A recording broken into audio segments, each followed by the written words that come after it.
Welcome to Man Does Tech, where I solve the problems you didn't even know you had. In this video, I will explain how to make fish curry. First, select a firm white fish such as cod or tilapia, ensuring it is fresh. Next, gather all your ingredients including coconut milk, a variety of spices and fresh aromatics like ginger and garlic.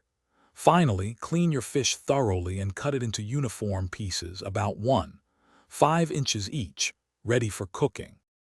Begin by heating 2 tablespoons of oil in a large pan over medium heat.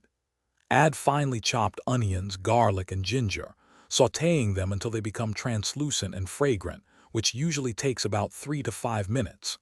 Then, stir in your ground spices, such as 1 teaspoon of turmeric, 1/2 teaspoon of chili powder, and 2 teaspoons of coriander.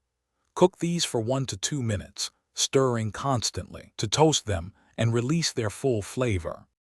Now pour in 1 can of full-fat coconut milk in a 1/2 cup of water, stirring well to combine with the spices.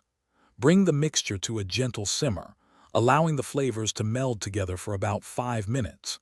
If you like, you can add some chopped vegetables, such as bell peppers or diced tomatoes at this stage. Carefully place your prepared fish pieces into the simmering sauce, ensuring they are mostly submerged. Continue to simmer the curry gently for 5 to 7 minutes, or until the fish is opaque and cooked through. Be careful not to overcook it, as fish can become tough. Before serving, garnish your delicious fish curry with a generous sprinkle of fresh cilantro or a few curry leaves for an aromatic finish. Remember to check the description for a link to enhance your home with a smart speaker and discover other great deals. Serve hot with rice or naan bread and enjoy your homemade meal. Thanks for watching. If you found this helpful, don't forget to like and subscribe.